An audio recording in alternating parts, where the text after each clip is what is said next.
All right. Welcome back, podcast cybersecurity and social media universe, to the Cyber Savvy podcast. I am your host, Mike Shelah, and we are continuing our conversation today with my friend Amira with Kieri Solutions. She is a C3PAO, a certified third-party assessing organization. And we're going to get into some of the, battle stories that she has seen out in the marketplace today. So you may remember from our last episode, we had just wrapped up with, in cybersecurity, we have a term zero trust, right? It used to be that technology was a barrier, that you'd use a firewall to prevent bad things from getting in. And the philosophy of zero trust came along. We're saying, you know what? We're not going to trust anything until it's verified. And that was a big leap forward from a cybersecurity standpoint. Now, it's still got a ways to go, but it was a significant change in thinking to how cybersecurity was handled.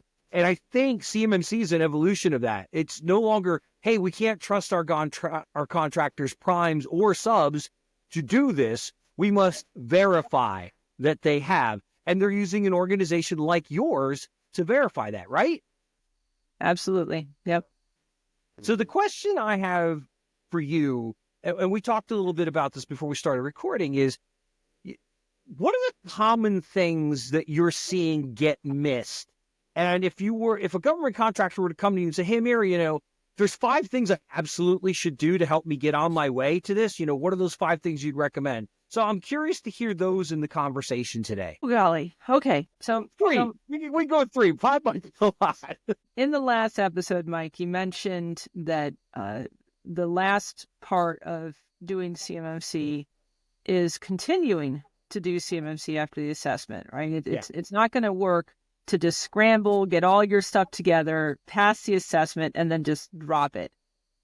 The assessors are going to be seeing, do you have procedures? Do you have policies? Are you making your staff slow down? And instead of just switching a toggle, are they going through change management? Are they getting approval for stuff? And that is, in my experience, the hardest part for companies. That policy, procedure, manual action done by staff, slowing down to follow procedures. And so a company that is doing CMMC level 2 to protect that controlled unclassified information, they normally will have several hundred pages of policies and procedures and plans. They're going to have an incident response plan. They're going to have procedures for how to look at audit logs, all the different types of audit logs in their entire environment. How do you look them up? How do you do forensic evaluation if needed? They're going to have in-depth procedures for the HR department, background screening, training, making sure that users agree to follow IT policy before they get connected to the system. And all of that takes time. Right? So there are some vendors out there that sell CMMC-oriented policies and procedures. My company, we have a pretty good product for that as well. But even if you adopt it and, customize it for your organization, it still takes time to get everyone using it and, coming back to it every week or every day to follow those procedures when an event occurs, right? Change management, so important.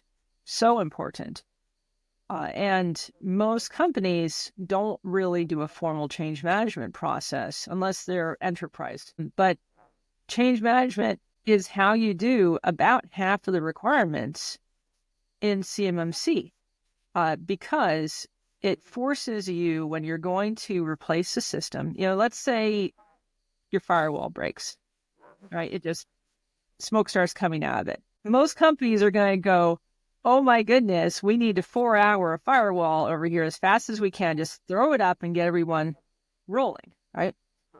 But change management forces us to go, okay, hold on.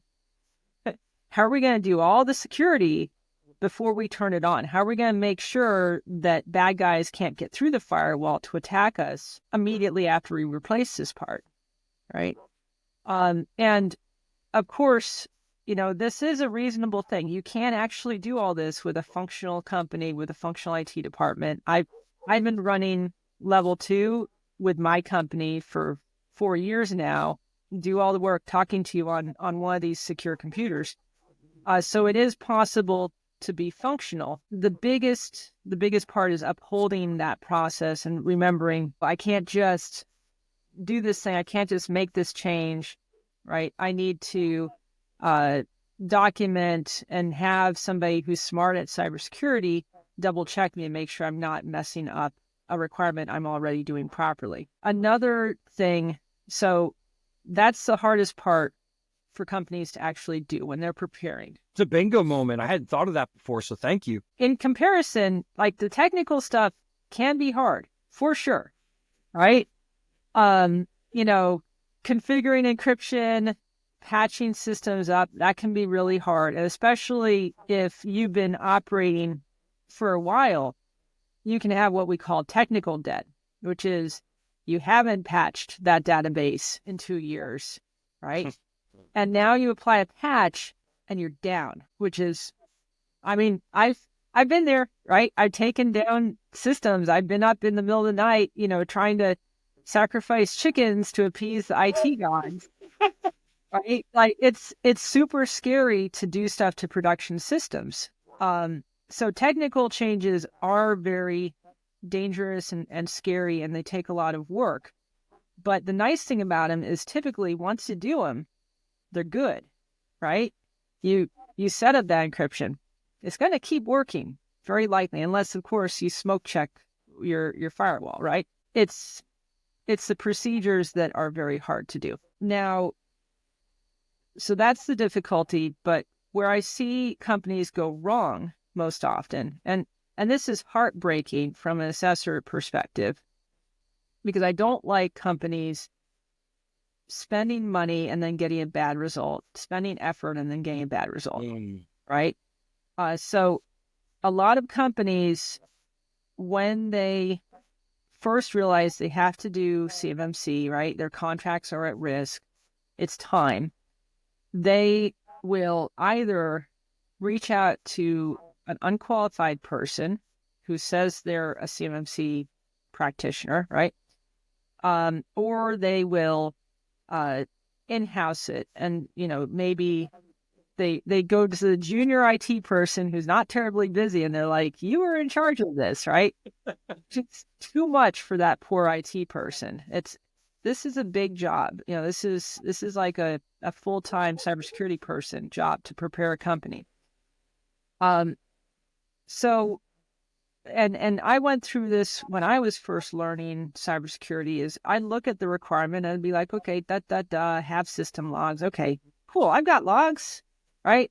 And then there's another requirement, something system logs. I'm like, I don't know why there's another one. I still have logs, right? And now we have a third requirement talking about, doing something with logs. And I'm like, I got logs. I'm good. Okay. And I understand because I was there way back in the day. And now that I've gotten to be an expert, I realize that those three things are totally different, right? They're looking at totally different things.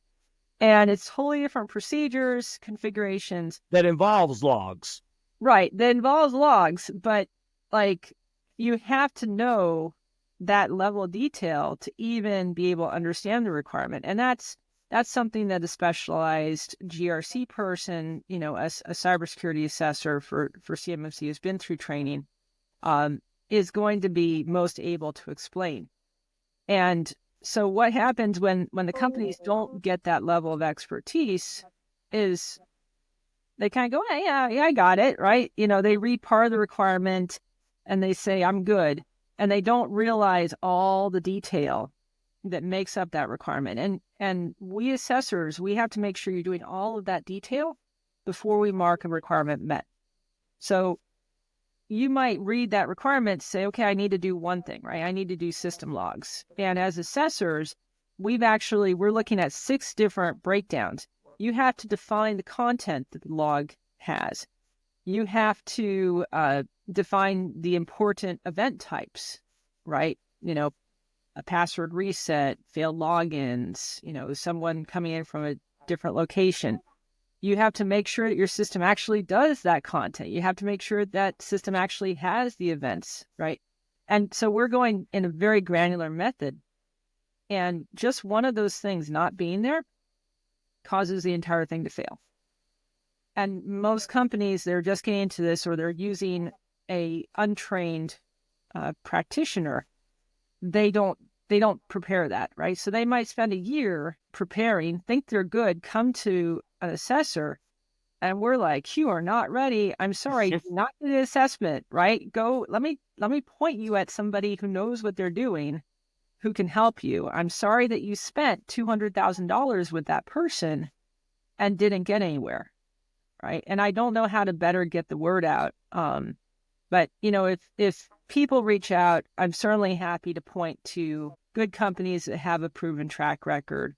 And most C3PAOs will be able to give you, say, a list of 5 managed services providers or integrators that have done this successfully. Yeah, you hit on a few things there that I want to go back over a little bit and reemphasize for our audience in particular. But the documentation piece. So in a previous life, I worked for an IT company that used Compliance Forge to help with the documentation process. It's a good product. You want CMMC, it has a template that you can now edit to your business. And I think that the problem with that is twofold. One, a lot of companies were just downloading it, slapping their name on it, and saying, "Okay, now I've got my documentation," which is bad. And then secondly, even if you took the time to go through it and edit it so it really was to your business, it is a living document, and it needs to be updated on the regular. And it can't just be for the CIO or the CTO or the CSO to read and own.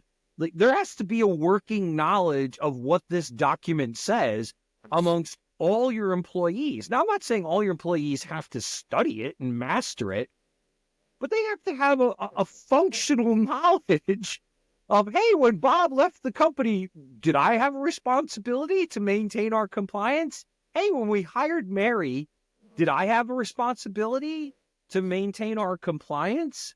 And your quote, technical debt. I love that.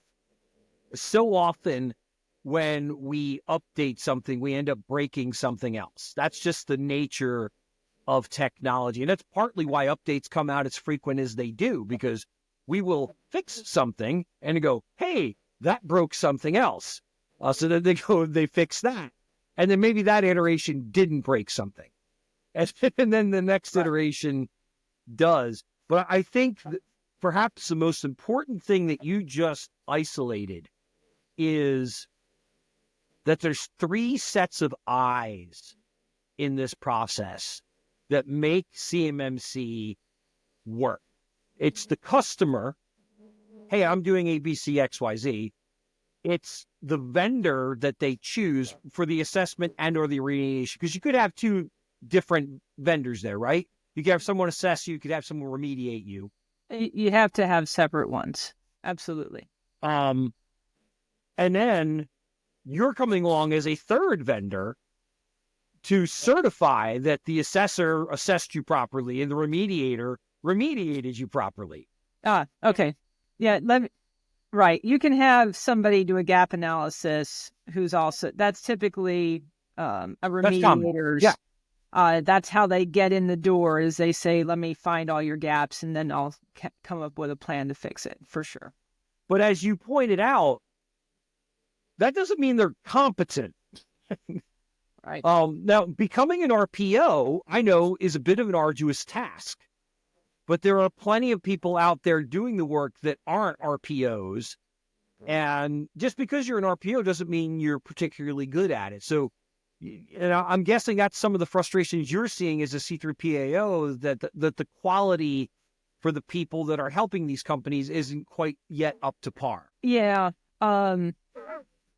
So I'm an instructor in the CMMC ecosystem. I've taught close to I think 300 assessors at this point. I've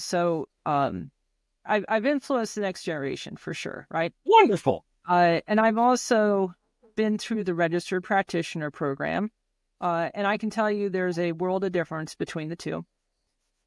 Registered practitioners, there's a reason why they're called registered instead of certified. A registered practitioner, essentially, it's almost a marketing title. It's somebody saying, hey, I want to be on the marketplace. I can help you prepare. But there's no certification. There's no exam to make sure that they know what they're doing. Okay. And there's no requirements to be a registered practitioner other than passing a background check, essentially. With the certified assessor track, they have to go through mandatory training by somebody who's, been verified by the Cyber AB, which is our governing organization. And then they have to pass a 2-hour plus test, right? 2 to 3 hour test, which is very in-depth. So I'm never going to say that you need to get a certified person to prepare you. I'm not going to say you need to get a registered person to prepare you either. Anybody who knows what they're doing can prepare a company. Mm-hmm. It's much more important to say, have you had clients successfully pass an assessment with a perfect score, right? Not a self-assessment, an assessment done by a C3PAO or the DoD. Yeah. That's super important. And then if you can't find anybody, because those are pretty rare and they're very, very busy at this point, then I personally recommend going towards one of those certified people, as if you don't know anything else about them, at least they've passed a test, right? Now that's my own opinion. I teach, so I see the students, now regarding the documentation, I did want to just mention, there are different documentation templates out there. You can make absolutely. Right. So when I first got into this, I made my own. It took probably 800 hours of work to create all the plans, all the procedures, and then reiterate 30 times to make them actually functional. And that's something that buying a package can speed up a bit, but you have to get a package that works for your company. So you mentioned Compliance Forge. Compliance Forge is extremely enterprise class, right? In some cases, it's complex language. It's very detailed. It kind of expects you to have a bigger company. My own company, the documentation package that we promote, called the Kieri Compliance Documentation, that's geared towards smaller companies that have, say, one person who's in charge of the IT department, and then maybe they're working with a managed services provider or an outsourced consultant. So it's designed to be much less effort, as efficient as possible, while still hitting all the requirements. And it's just a totally different vibe, right? It's less imposing. It's kind of like, hey friend, here's how you're supposed to do this. Here's some ideas, and here's some plain language. Now, another thing that companies do wrong is when they, so there's some really, there's like the top 10 requirements that are failed by companies. And I've given webinars on that. I've got blogs on it, but multi-factor authentication is one of the big ones that companies just for some reason they struggle to turn on, right? And that's an avoidable issue. Almost all can do MFA. It just costs some extra effort. It costs some extra money. So that one, is probably one of the best things you can do to improve your real life cybersecurity. As you know, in addition to passing the exam, passing an assessment, and then stuff like getting configuration baselines, knowing how you're going to build your systems before you build them, and reaching out to external vendors, such as the government or the CIS, or even just the product vendor that you bought the system from, and saying, hey, how do I set this up securely? What are your recommendations? And following that, rather than just throwing that new firewall on and turning it on, right? That's an immense help. Those are absolutely, and I am shocked that MFA is a big problem because, as you said, it's not terribly expensive and it's not a heavy lift. It's if you're not doing it, it's kind of annoying to start. Like, that's how I describe it. But on a scale of 1 to 10, as far as difficulty, it's like a 1.5. And so that's it is scary though, right? Like you are worried that you're going to lock out people when you implement it, and of course, typically company leadership is like, I don't want to have to do this. Just let me type in my 3-character password, like always. Yeah. And you have to have that fight, unfortunately. But yeah, it is a wonderful. Can't use 1, 2, 3, 4 off my luggage anymore. Exactly. Yeah. Amira, this has been a very enjoyable and eye-opening conversation for me today, and I hope our viewing and listening audience got from it as well. Look, they're going to want to talk to you. At some point, they're going to need to talk to you. So give us your information. How do they get in touch with you once they're ready for certification, or if they just want to get your advice on how they get there? So I post regularly on LinkedIn. You can find me as Amira Armond. Good luck spelling that. Hopefully it's in the episode. It'll be in the show notes. Absolutely. Yeah. Absolutely. My company is Kieri Solutions, so KIERI.com. And, we provide assessments. We also provide preparation. We've got pretty much the biggest team of certified assessors out there at this point. And I also blog on a website called CMMCaudit.org, which is not salesy at all. It's just got a lot of good information. It's got 5 years of blogs. So if you go back, you can see the early days of the CMMC program. Absolutely. I'm going to check that one out. That sounds like a good nerd time for me. Amira Armond, thank you so much for your time and energy and wisdom over these 2 episodes. To our viewing and listening audience, thank you for tuning in for the latest from CyberSavvy. CyberSavvy is powered by DTC. To learn more, go to dtctoday.com. And remember, at DTC, we make IT work. Thank you so much. Thank you.